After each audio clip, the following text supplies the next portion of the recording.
how I actually found my way to yoga was probably when, I don't know, 29, 30 or something. I can't, I'm so bad with my timeline. I can't remember.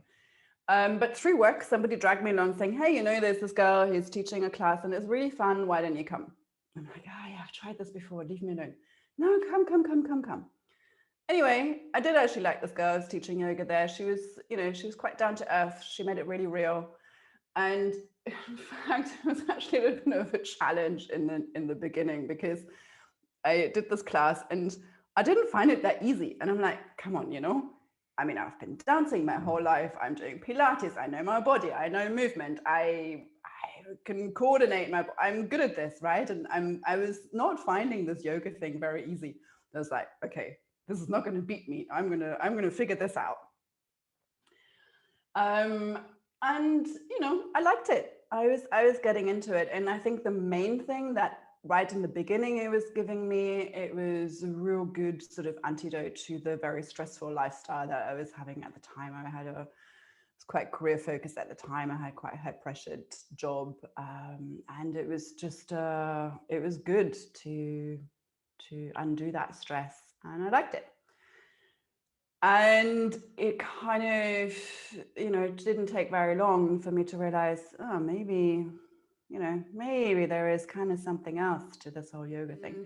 So I dove in straight, like deep, you know, like other people were just observing the change in me, and you know, after a very, very short time saying, you should be teaching this, you're loving this. And I'm like, I don't think so. You know, I'll never, ever be able to get in a headstand. So I don't think so. That makes no difference whether you do a headstand or not, you know, to become a teacher. Didn't know that at the time.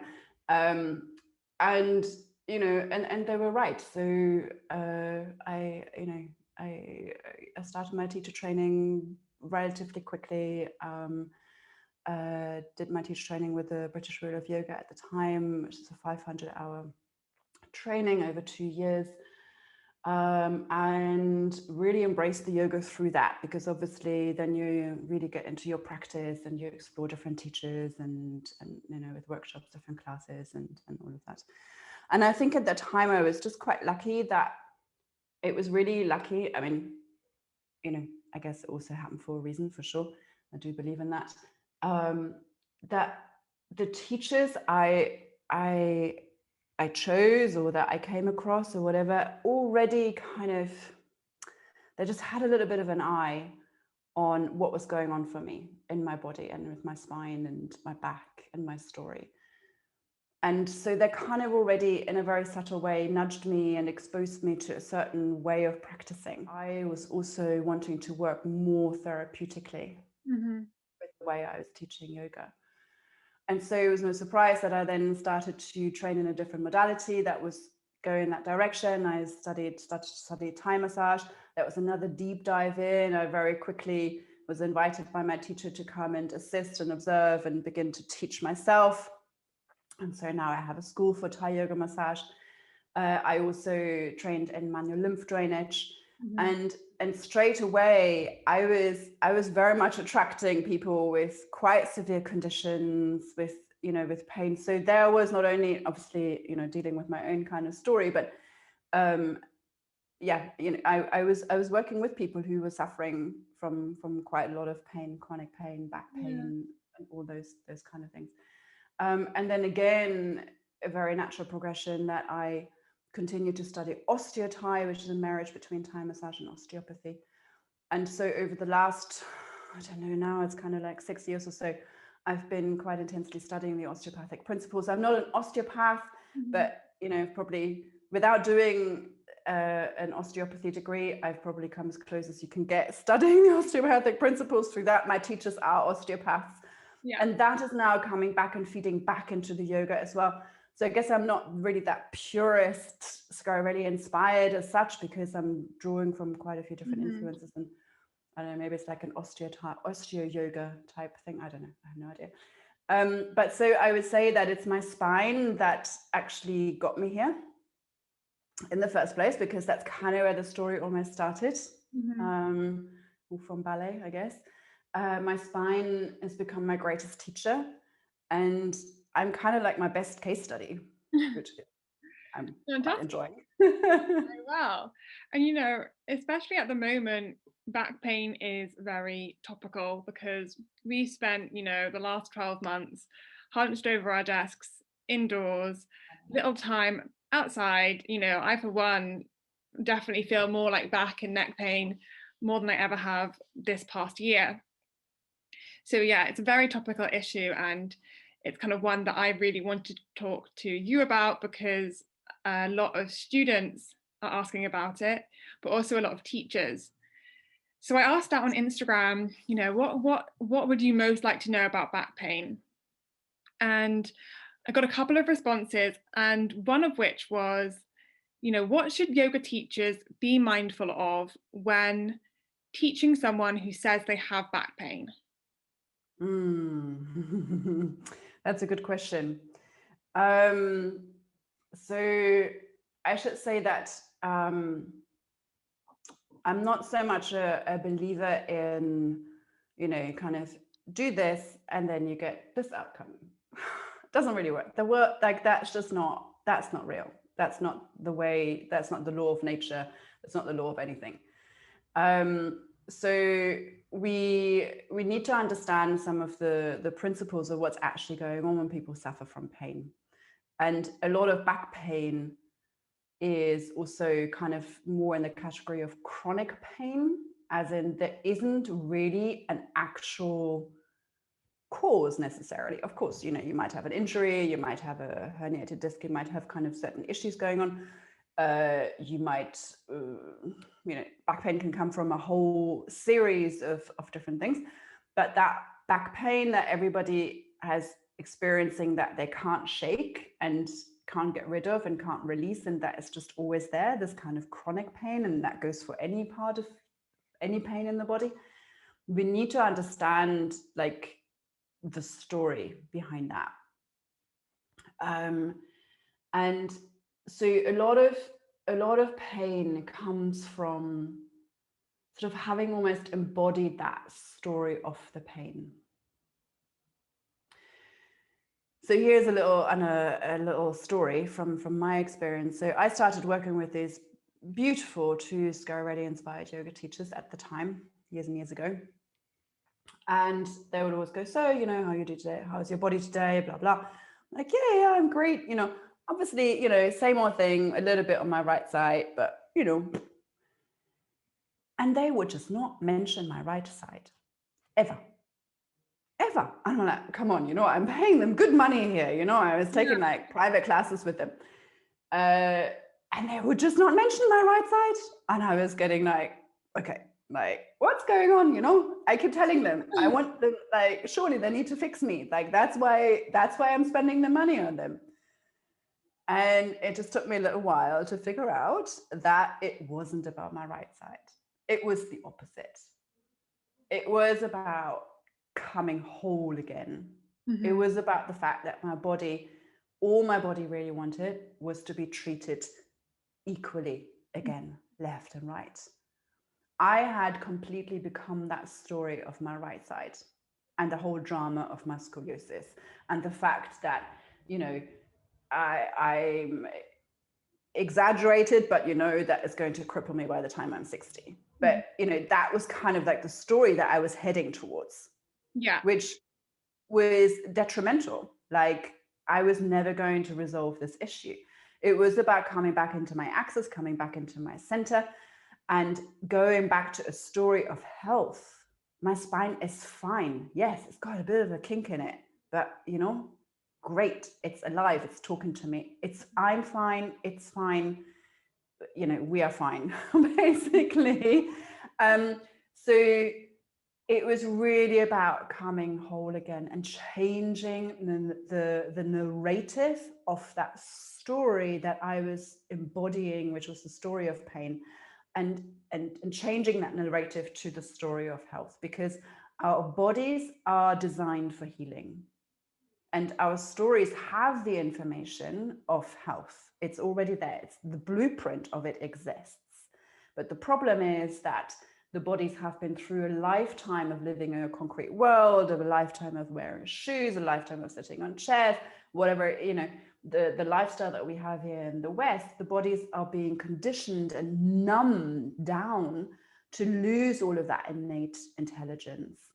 So it's really about reigniting that. So one thing I would say that we need to be really aware of that is that everybody's story is completely different, and I cannot possibly know what it's really like for them. Mm-hmm.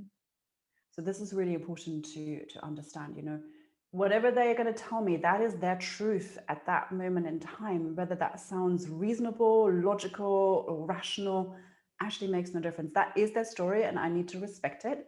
Yeah. But maybe I can support them in finding a way to feel safe and comfortable in a comfortable environment of less conflict, where they can choose to change the narrative of that story. And so that's my job. I cannot ever, as a therapist or yoga teacher or anything, I cannot fix anyone. So if anyone is becoming a yoga teacher thinking that that is what their mission in life is, then I really urge you to rethink it, because I know everybody wants to support people and help people in their, you know, in the quality of their life, and support people with whatever they're suffering from and all of that. But everybody has to do that by themselves ultimately. And so what we can do is maybe improve some of the kind of conditions in the body. Yes, you know, we can help undo some of that. But really all we're doing is creating and holding a safer and more comfortable space for that healing process to take place individually. Mm-hmm. Because, you know, sorry, actually, just one thing to a bit which ties into that story, because something that in our teacher training, and it's at no fault of any teacher training at all whatsoever, because there's only so many hours in a teacher training and there's a lot to cover. So it's obvious. So what we're going to start with is to learn what our contraindications are and what modifications we can offer. But think about it. We're just feeding the story of the pain with that. So when we are looking at the contraindications and the modifications to make a class inclusive and to bring everybody in and to work with people, whatever is going on for them, we're only focusing on what they can't do. We're not enabling a story of what they can do and what, you know, what, like the health of the body, the story of the health. So I think that's really the key for, in my opinion. Mm-hmm. So I guess if, you know, say a student was to come to you, just like popped into your class one off and said, you know, I've got really bad lower back pain, I'm really worried about, you know, how competent I'm going to be in this class, what would you say to them? Well, I mean, the way I teach is, I think in principle, it's gentle, it's so slow, it's so mindful. It's really an invitation for exploration to go where it feels okay and good for you. That I think they're always going to be fine. So I try to explain that to them, because of the nature of the way I structure and teach my classes. And that's going throughout the instructions. You know, it's an explicit invitation to really check in with your own body. Does that feel okay? Mm-hmm. Does that feel okay to you?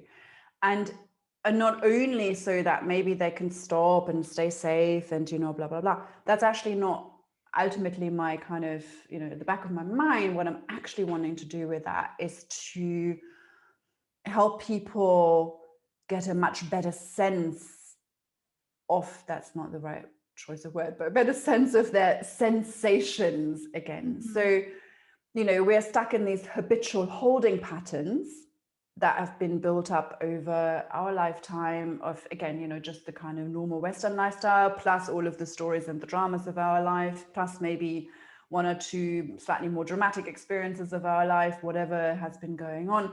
So there's all of these holding patterns that have built up in our body, and that is preventing us from actually discerning and discriminating our actual sensations. So we're losing that intelligence in our body, for the body to really distinguish between what is a sensation and what is pain.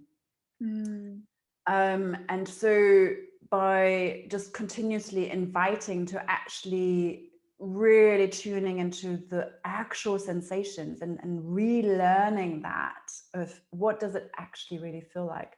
So in a way, what we can do here is to help people map their whole body on their brain again, like rediscovering the body, re-educating the nervous system in that way. All of those aspects that have become quite dormant and numb over a lifetime, we have to plug in all of those nerve endings again and map it on our brain, so that we can then learn, relearn, and move from sensation, but with a more truthful and more real interpretation of it, and not an interpretation of that sensation that is based on the story that we'd attach to. Okay. Yeah, and I guess then you might find that a move that maybe you thought was going to be really painful actually isn't, and you can explore the movement around there. Great. Yeah, exactly. Yeah. I guess also, yeah, it relates to not just like back pain, but all yoga. So a classic example is, people go, just so you know, I can't go into child pose, my knees. Yeah. Like, okay, we'll see what happens. But they are just the story of the knees. You can already tell, if they're like in your face telling you my knees, I can't go into child pose, then it already gives me a little bit of an idea that, maybe there is, it's kind of to do with the story that's going on here. Yeah. Because if you have them on their back, they can probably bring their knees into the chest, and you go, they can bend their knees. Okay. So clearly there's something around weight bearing on the knees, and, yes, we might need to strengthen some of the tissues and build some resilience in the tissues and all of that. But it's really about breaking down that story of those knees. So let's explore movements that are possible and make you realize that it's, yes, you can bend the knees, and yes, like this is fine. And then kind of bit by bit, we see what feels okay and what doesn't feel okay. Great. So I'm glad you mentioned child pose there, because I wanted to ask you, what yoga poses work well for someone with scoliosis, or maybe other certain postures that don't work so well and that might be harmful? Also a great question, because it's a very common question, and also a question that yoga teachers might ask, but also students at the end of the class, oh, what can I do? I've got this going on, like what should I do at home? Now, I always laugh, like you see on Facebook and wherever, all of these kind of poster promo pictures with like a few random whatever postures they choose, and it goes kind of, poses for back pain. And it just makes me laugh, because maybe you get back pain from that, but not to resolve any of your back pain issues at all. So it just makes me laugh. So it's really not about the poses. It's about kind of finding a way to create the principles and the conditions in the body where we don't strain anymore.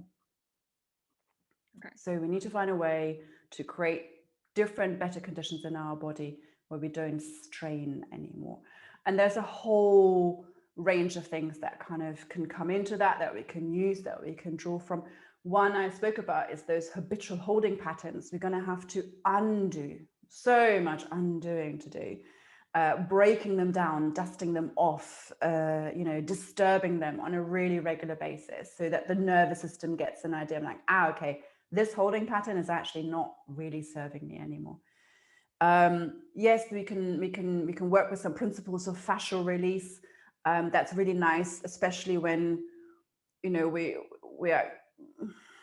when we just want to have a little bit of relief. There's an instant kind of result in a way, often from that. It feels better afterwards, and often that it's just very simple, small, repetitive movements that we can do.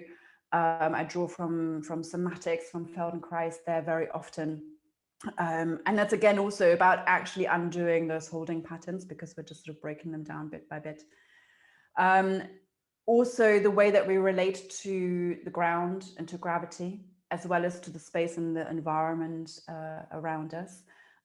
We are beings in our nature of relation.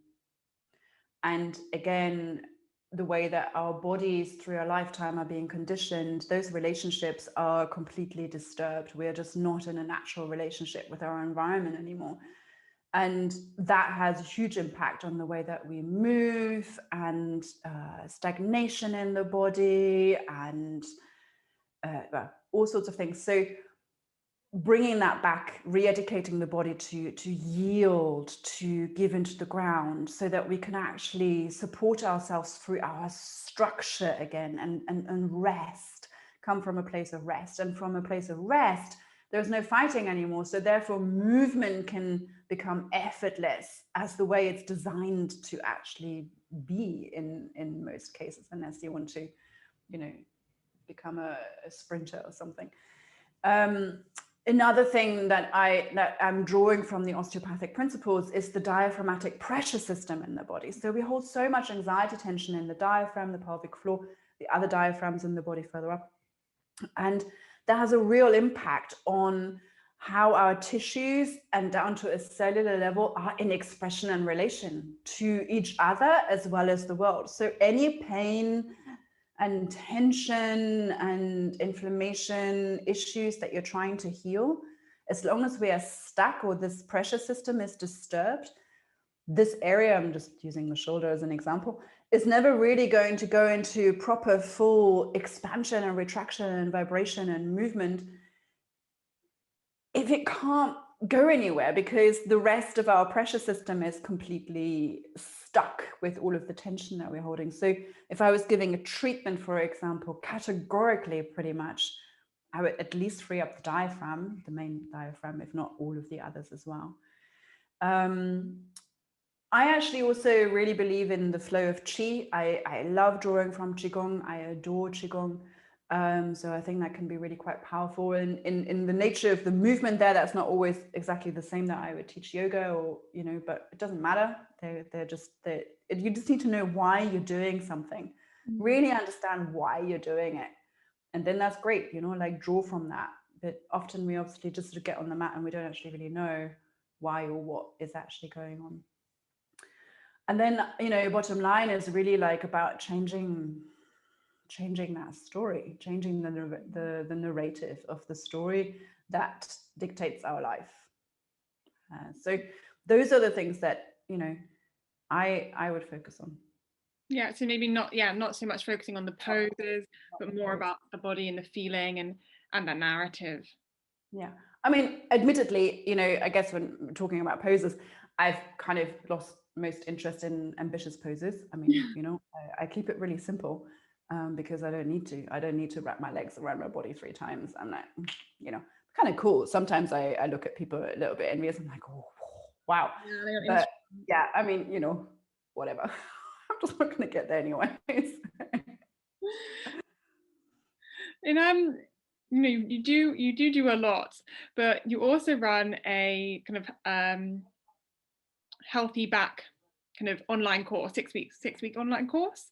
Yeah. And you mentioned there a lot of, you mentioned neuroscience playing a big part. Yeah. And I guess that kind of relates back to what we've been talking about, but I'm really interested to know how neuroscience plays a part in that course, and what role it has. I mean, that's a big question. But if you do any research into pain, pain research or research on pain, it comes down to neurology. Can't speak. All of the things that I was just talking about changing that story, that's a neurological process. I was talking about remapping the body on the brain, which I think is one of the greatest gifts that yoga gives us, all those body, mind, embodied practices. It's kind of really what that's about. The thing I was referring to about creating a safe environment, that's a whole neurological process. The polyvagal theory comes into that. So as long as we are kind of stuck in that trigger in our nervous system, there is no healing on any level. So that's really important. So all of that is coming from as a neurological a process. That whole re-educating the body and re-tapping into that innate intelligence, into that blueprint that we already have. Fantastic. So last question, this is mainly one for me. I'm not sure how this is going to go down, but if you had, like I said, have a bit of back pain from just like sitting down, hunched, awful posture, what is one piece of advice you would give me for the next, let's say, month to try and sort this out? Come to my class? No. Okay, so here's something that I tell people to do, and I'm not kidding. Every 20 minutes, get up. Okay. Not every hour, every 2 hours, at lunchtime. No, every 20 minutes. 20, 20. I'm going to underline that because it may feel like, well, that's a bit over the top. No, yeah. After 20 minutes, the fascia in our body, as well as the nervous system, is already creating a little pattern. Okay. And shifting the norm. And so, you know, if you stay like this for 2 hours, every particle in your body has decided, oh, okay, this is where we're going to hang out now. Okay, I'm just going to hang out here now. And bit by bit, we're shifting the norm. And literally the body kind of forgets in a way of, you know, like what the scope is. Every 20 minutes, take a power break, and you can do all sorts of things, make it fun. So for anyone doing home office, in fact, I've got a video, maybe I'll post it in the group, of 20 slightly, it was a fun video, it was a little bit silly. I'm gonna give you 20 ideas of embodied power breaks for your day. And then I was like, oh crap, now I'm like, I'm gonna have to make a list. 20. It was just a random number I plucked out of the air. I did come up with 20, but that includes drinking lots of water. So these are the two things, actually: getting up every 20 minutes and drink more water. But, you know, people who are working at home at the moment, I'm like doing my kitchen chores and tidying up the kitchen every 20 minutes. So in small bits, rather than doing all of it in one chunk. You know, there's kind of like little small tricks. But also, obviously, you can go up and do a stretch, you can do some breathing, you can go and put on some music and dance, and, you know, it doesn't really matter what you do. Lots of drinking water also means you have to go up and go to the bathroom more often. So that's another little trick there. Anyway, I'll share that. So that would be a good start. Okay, thank you. I will do that, and I'll let you know how I get on. As I mentioned, you are doing the online course, but you also are doing another 60-hour course for teachers. So please tell me a little bit more about that and where people can find you and where they can find the course. Yes, of course. So I'm running a training course, a 60-hour training course on this therapeutic and trauma-informed approach to teaching yoga. That will be online at the moment. So anyone can join from anywhere. It's called The Language of the Body. And that really speaks to all of what we've just been talking about, because to me, all of this process of, you know, of tapping into the healing story, the story of healing, the story of health that we already have inside of us. It's about how we speak to the body and how we are in communication with ourselves and the body. And it is a little bit like learning a whole, it's like learning Portuguese. It's just, in this case, learning the language of the body. So it's an 8-module training course. We meet every 3 weeks on a Saturday. Sometimes it's 3 hours, sometimes 6 hours, depends on the module. We are covering the nervous system, the polyvagal theory. We are going to explore all of those principles that I was talking about before, and, you know, there's the expansion and retraction and the grounding and the yielding and all of that. Exploring all of the diaphragmatic pressure system. We're also going to do a whole unit on breathing and building resiliency, so just really focusing on working with the breath, and well, all of those things over 8 modules, and then there is a little bit of a teaching assessment at the end, for those